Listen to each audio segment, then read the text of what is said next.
आइए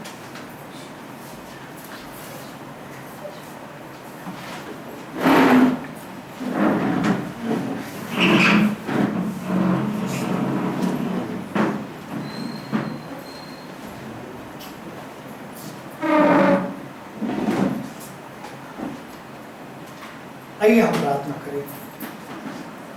स्वर्गीय प्रेमी पिता, ईश्वर के नाम से हम आपके सम्मुख आते हैं। पूरे सप्ताह संभाल कर फिर एक बार ये आराधना का दिन आपने हमें दिया, इसके लिए शुक्रगुजार है, आपको धन्यवाद देते हैं। प्रभु जी, सबसे पहले हम आपके सम्मुख आने के पूर्व हम अपने आप को आपके हाथ में समर्पित करते हैं। हमारे अपराधों और पापों को क्षमा कर दीजिए ताकि हम आपके सम्मुख बने रहे, आपके उपस्थिति में बने रहे। बात करने के द्वारा, देखने के द्वारा, हमारे बर्ताव के द्वारा जो भी पाप हुए हैं, जो भी गुनाह हुए हैं, हमें बख्श दे, हमें माफ कर दे, ताकि हम आपके हजूरी में, आपके उपस्थिति में खड़े रह सके। आपका वचन हमें समझने के लिए ज्ञान और बुद्धि से भर दीजिए और होने दीजिए प्यारे यीशु मसीह आपके नाम का शिकार। पवित्र आत्मा, आज इसी वक्त आपकी उपस्थिति में जब हम बैठे हैं तो हर एक को छू लीजिए। हर एक बंधन, हर एक रुकावट, हर एक बीमारी, हर एक शैतान की ताकतें यीशु के लहू से जलकर राख होकर आपका वचन कहता है कि उसके कोड़े खाने से हमें चंगाइयां मिल चुकी हैं और हम ईमानदारी से कबूल करते हैं कि हम चंगे हो चुके हैं। आपके वचन के द्वारा हमें चंगाइयां मिलती हैं। हर एक के अंदर आपकी जिस्मानी और रूहानी चंगाई उतर कर आ जाए, ताकि हर एक व्यक्ति शरीर में और आत्मा में चंगा रहे और हर बातों में सुरक्षित बना। रवाब, हम फिर एक बार आपको दंडवत करते हैं, आपको सिजदा करते हैं। पवित्र आत्मा छू लीजिए, हर एक के जान, जिस्म और रूह को छू कर उनके ऊपर आपकी बरकत की बारिश।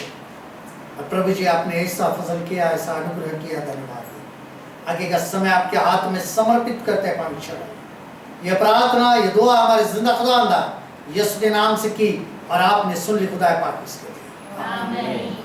प्रभु की महिमा हो आज के दिन के लिए, इस समय के लिए कि प्रभु महान और जीवित है। और आज हम अपने वचन की ओर चलेंगे। आज का वचन है भजन संहिता 12 अध्याय, साम चैप्टर 12, ज़बूर की किताब, इसका 12 बाब, भजन संहिता 12 अध्याय और उसका पहला वचन हम देखते हैं। साम 12 वर्स 1, ज़बूर 12 बाब का पहला कलाम है। परमेश्वर बचा ले, क्योंकि एक भी भक्त नहीं रहा। मनुष्य में से विश्वास योग्य लोग मर मिटे हैं। ऐ खुदावन बचा ले, क्योंकि कोई दीनदार नहीं रहा और अमानतदार लोग बनी आदम में से मिट गए। और यहाँ पर विश्वास योग्यता के बारे में बात की है। और विश्वास योग्यता ये हर एक मसीह व्यक्ति के जीवन में बहुत महत्वपूर्ण हो जाती है। जब हम मसीह को अपना उद्धारकर्ता ग्रहण कर लेते हैं तो परमेश्वर की विश्वास योग्यता के अनुसार यीशु मसीह में हमारे हर एक पापों की क्षमा कर हमें परमेश्वर उद्धार देते हैं। और जब आगे चलकर हम मसीह में बपतिस्मा लेते हैं तो परमेश्वर के साथ विश्वास योग्यता से, ईमानदारी से रहने का फैसला करते हैं। बपतिस्मा एक ऐसी बात होती है कि लोग एक वाचा बांधते हैं। प्रभु यीशु मसीह ने नए नियम के द्वारा हमारे साथ वाचा बांधी, उनके लहू के द्वारा। नया नियम प्रभु यीशु मसीह की लहू की वाचा है कि उन्होंने कहा, मैं ये जो प्याला दे रहा हूं, ये मेरे लहू में नई वाचा है। और जब नए नियम की वाचा को हम ग्रहण करते हैं, तब उसके बाद हम बपतिस्मे के द्वारा परमेश्वर के साथ ईमानदार रहने की वाचा बांधते हैं।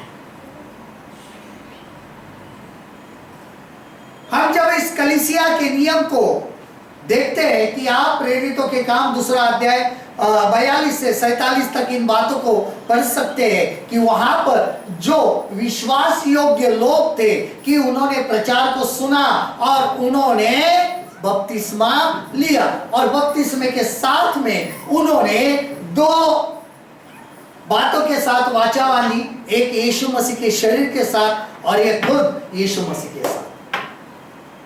यीशु मसीह का शरीर यानी कलीसिया। हम बहुत कभी कभी बपतिस्मे को क्या लेते हैं, आसानी से लेते हैं, बपतिस्मा हो गया, लेकिन हम भूल जाते हैं कि हमने परमेश्वर से क्या बांधी है, वाचा बांधी। हमने एक प्रॉमिस किया है। क्या करते हैं कि हम यीशु मसीह को क्या करते हैं, ग्रहण करते हैं। इसका अर्थ होता है कि मैं आपके साथ ताउम्र बना रहूं, और आपके साथ बने रहने के लिए ये वाचा आ जाती है कि मैं आपके वचन के अनुसार चलूंगा, आपके शरीर में बना रहूंगा, शरीर यानी कलीसिया, आपके शरीर में बना रहूंगा और आपके साथ विश्वास योग्य बना रहूंगा। एक किस्म की, हम जब विवाह होने वाला होता है, निकाह होने वाला होता है, तो हम मंगनी करते हैं ना। क्या मंगनी होती है कि मैं आगे चलकर आपके साथ, वो लड़का और वो लड़की वाचा बांधते हैं कि आने वाले कुछ दिनों में हम या मैं या आप एक दूसरे क्या हो जाएंगे, विवाहबद्ध हो जाएंगे। एक वाचा।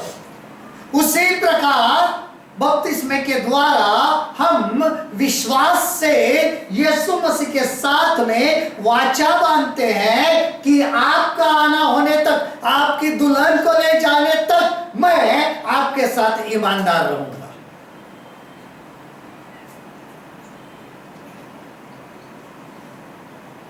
देखिए,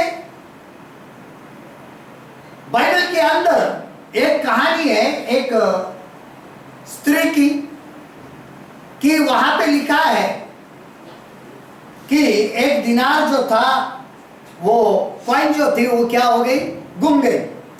क्या हो गई, गुम गई। और उसने दिया लेकर उसको क्या किया है, ढूंढा है। उस कहानी का अर्थ है कि इज़राइल के अंदर जब किसी भी कुंवारी की मंगनी होती है, तो एक खास किस्म का जो दिनार होते हैं, जो कॉइन्स होते हैं, उसका एक हार दूल्हे के तरफ से उसको दिया जाता है और वो गले में पहनती है। और उसके अंदर से वो जो दिनार था वो गिर गया था। वो टूटा कैसे? अगर गुम गया और मेरे जो होने वाला दूल्हा है उसको अगर पता चला, तो वो मुझ पर शक करने लगेगा कि इसने कहीं पर जाकर बदकारी की है या व्यभिचार किया है। तो डर गई। फिर वो ढूंढने लगी, और ढूंढने के बाद उसने अपने सहेली को, अपने दोस्तों को, आजू बाजू वालों को बुलाया और कहा, देखो ये जो घूम गया था वो मुझे मिल गया है, ताकि मैं जो उसके साथ मेरा विवाह होने वाला है उसके सामने ईमानदार बनी रहूं। और जब हम वाचा बांधते हैं तो हमारे अंदर प्रभु वचन के द्वारा, पवित्र आत्मा के रस्से में हमें उसके नियम बांध देता है कि हमें उसके साथ विश्वास योग्य बना रहना।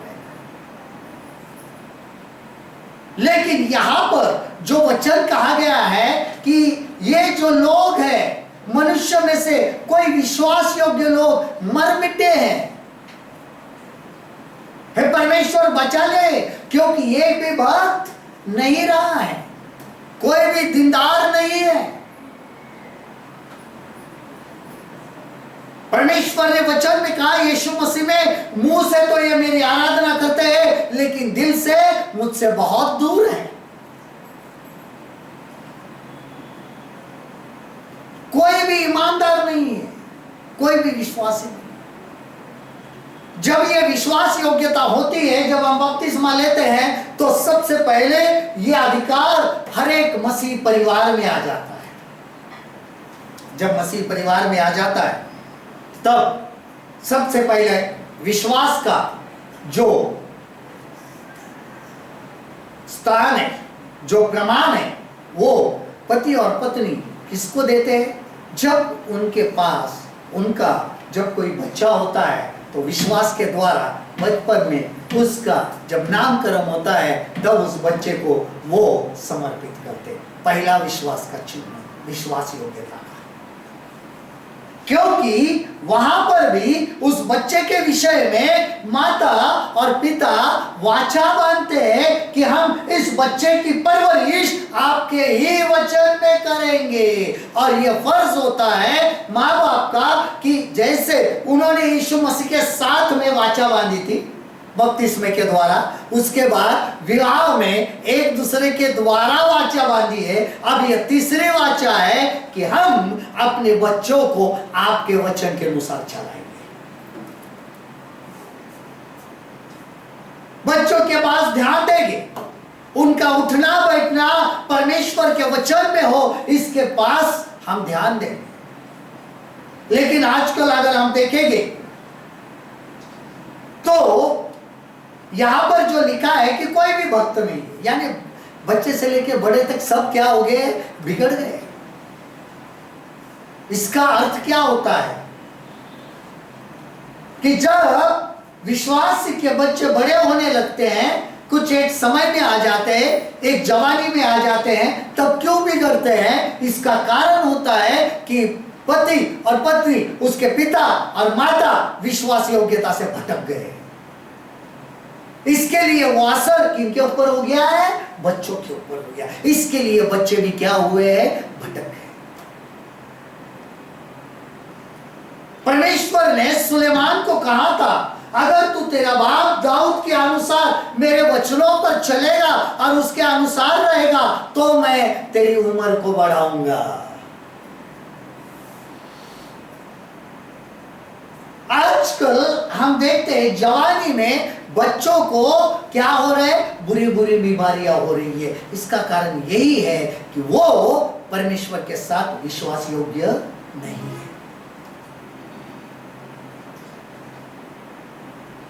परमेश्वर के साथ अगर विश्वास योग्यता आती है, तो कलीसिया के साथ भी उस व्यक्ति की विश्वास योग्यता आती है, ईमानदारी आती है।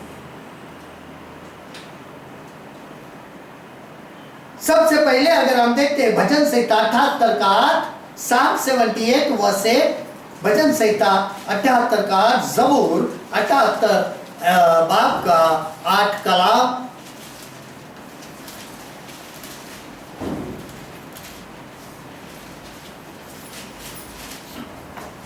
देखिए क्या कहते हैं कलाम वचन, और अपने पितरों के समान न हो, क्योंकि उस पीढ़ी के लोग तो हठीले और झगड़ालू थे, और उन्होंने अपना मन स्थिर न किया था, और न उनकी आत्मा परमेश्वर की ओर सच्ची रही, और अपने बाप दादा की तरह सरकश और बागी नस्ल न बने, ऐसी नस्ल जिसने अपना दिल दुरुस्त न किया और जिसकी रूह खुदा के हुजूर वफादार न रही, जिसका आत्मा विश्वास हुई है ईमानदार नहीं था। Holy Spirit was not faithful। इन पूर्वजों ने अपने मन को क्या नहीं किया था? स्थिर नहीं किया था। स्थिर का मतलब है कि वो विश्वास में बने नहीं रहे, वो वचन से क्या हो गए थे? भटक गए थे।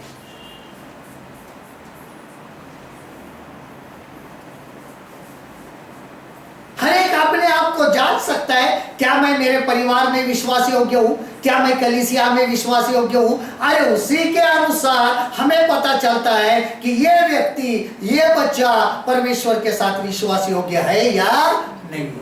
जो कलीसिया के साथ विश्वास योग्य नहीं रहता है, वो अपने परिवार के साथ विश्वास योग्य नहीं रह सकता है। अब जब ये दोनों के साथ भी विश्वास योग्य नहीं है, तो परमेश्वर के साथ कैसे विश्वास योग्य रह सकता है।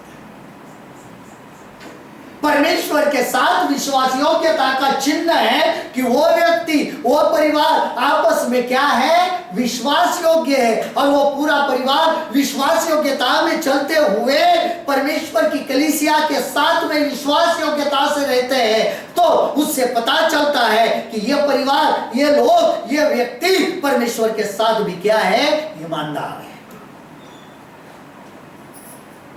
ईमानदारी, जिसका आत्मा, जिसकी रूह वफादार है।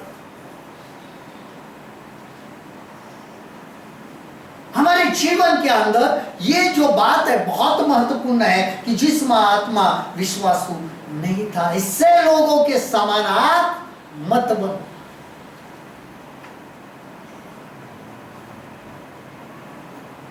अविश्वासु लोग क्यों बनते हैं? जब आप इतिहास देखेंगे भारत देश का, तो सन 80 तक, AD 80 ओनली, 80 के दशक तक भारत देश 80% मसीही था, 80%। आज हालत है कि भारत देश के अंदर सिर्फ जो रिकॉर्डेड मसीह लोग हैं वो सिर्फ 2.5%, 2.5%। क्यों हुआ ये दुख की बात है, क्योंकि लोग बाद में क्या हो गए, वफादार नहीं रहे। इसका कारण, जो पहले वफादारी में थे, जो पहले ईमान में आए, जो पहले विश्वास में आए, उन्होंने अपने चाल चलन को बदल दिया और उनको देखकर पीछे से आने वाले लोगों ने भी अपने चाल चलन को बदल दिया। इसका कारण ही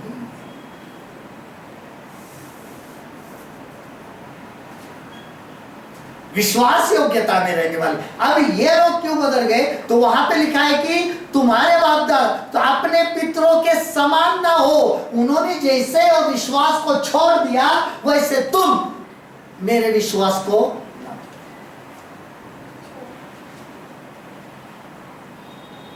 हम ज्यादा से ज्यादा अगर इतिहास को देखेंगे, जब हिस्ट्री को देखते हैं, तो आपको यही पता चलेगा कि पूर्वजों के पास देख देख के लोग फिर क्या हो गए, बिगड़ गए। एल्डर बिगड़ गए तो विश्वासी तो बिगड़ने वाली है।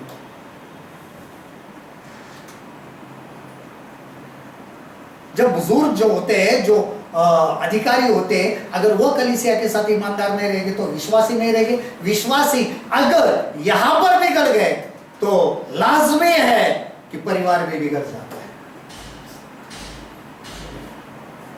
परिवार से बिगड़ा हुआ बात अगर कलीसिया में आ जाता है तो कलीसिया बिगड़ जाता है, क्योंकि जो भवन होता है, जहां पर आराधना होती है, वो पवित्र नहीं होता है, अपना परिवार पवित्र होता है। और पवित्र लोग जब उस भवन में आ जाते हैं तो वो भवन पवित्र होता है। जब घर के अंदर ईमानदारी नहीं तो कलीसिया के अंदर भी ईमानदारी नहीं। और ये दोनों के अंदर ईमानदारी नहीं तो इसका अर्थ है कि कोई भी विश्वासी कहने वाला परमेश्वर के साथ ईमानदार नहीं, वो भटक गया है।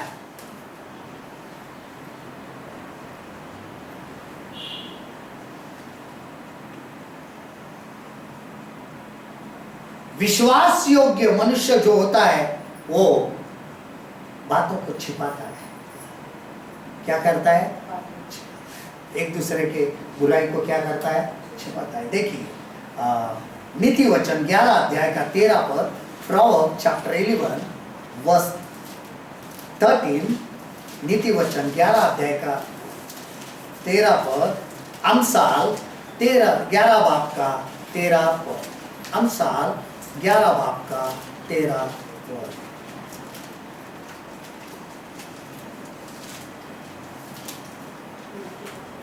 जो लुतराई करता फिरता वह भेद प्रकट करता है, परंतु विश्वास योग्य मनुष्य बात को छिपा रखता है। जो कोई लुतरापन करता फिरता है राजपास करता है, लेकिन जिसमें वफा की रूह है वो राजदार है।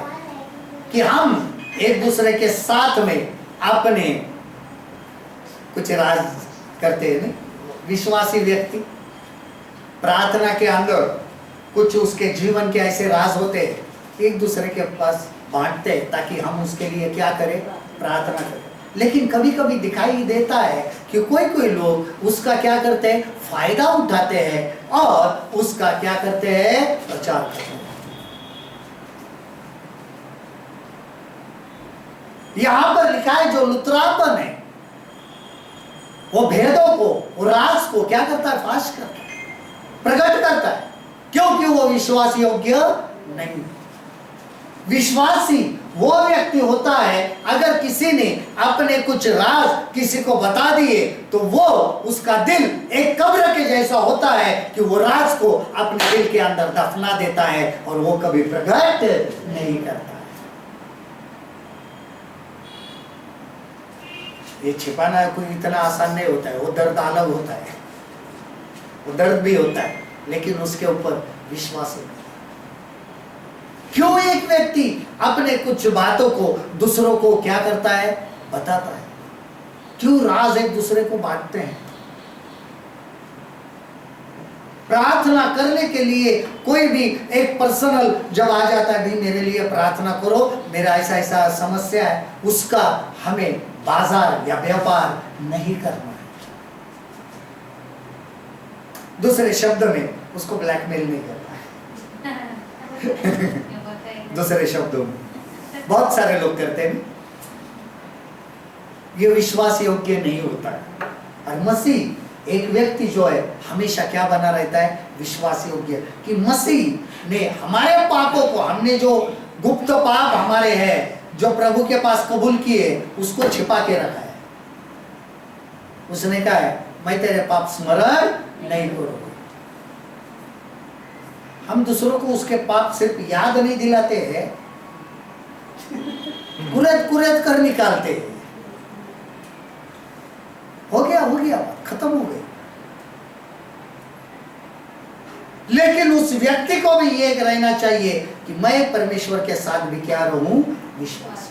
उसके बाद तीसरी बात होती है, यहोवा हमारे बीच में विश्वास योग्य साक्षी ठहरे, faithful witness between us. The Jehovah God is a faithful witness between us. यिर्मयाह की किताब इसका 42 अध्याय और 5 पद। यिर्मयाह chapter 42 verse 5। यिर्मयाह की किताब इसका 42 अध्याय का 5 कलाम हम देखते हैं। यिर्मयाह chapter 42 verse 5।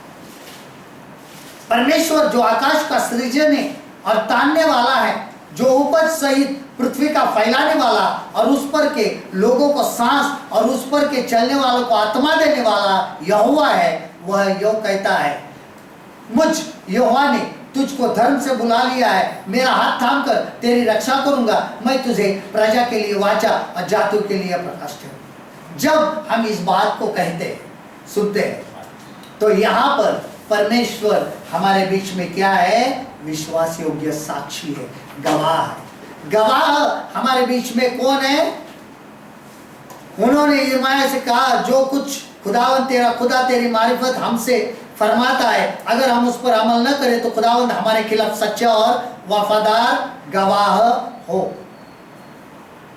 आज हमारे लिए वो गवाह है, और गवाह होना बहुत जरूरी हो जाता है। सॉरी, मैंने हिंदी में यशायाह का पढ़ा था, मुझे माफ करना, मैं पूरा हिंदी में फिर से यिर्मयाह पढ़ता हूँ। तब उन्होंने यिर्मयाह से कहा, यदि तेरा परमेश्वर यहोवा तेरे द्वार हमारे पास कोई वचन पहुंचाए और हम उसके अनुसार न करें, तो यहोवा हमारे बीच में सच्चा और विश्वास योग्य साक्षी ठहरे। जब हम बपतिस्मा लेते हैं तो याद रखना, पिता, पुत्र और पवित्र आत्मा के नाम में बपतिस्मा लेते हैं तो ये त्रिएक परमेश्वर उसके और हमारे बीच में गवाह होता है। जब यीशु मसीह का बपतिस्मा हुआ तो आत्मा कबूतर की नाई यीशु पर उतर के आया और आकाश से आवाज आई खुदावंद की कि ये मेरा परम प्रिय पुत्र है, ये गवाह है। वैसे हमारे बीच में याद रखना, कोई मनुष्य गवाह नहीं होता है, परमेश्वर गवाह होता है जो ईमानदार होता है, और परमेश्वर की गवाही सच्ची होती है। जब न्याय का समय आएगा ना, जब न्याय का समय आएगा तो वहां पे जिरह होने वाली नहीं है, वहां पे सीधा फैसला होने वाला है, क्योंकि एफआईआर लिखने वाला भी खुदा है और सजा देने वाला भी खुदा है।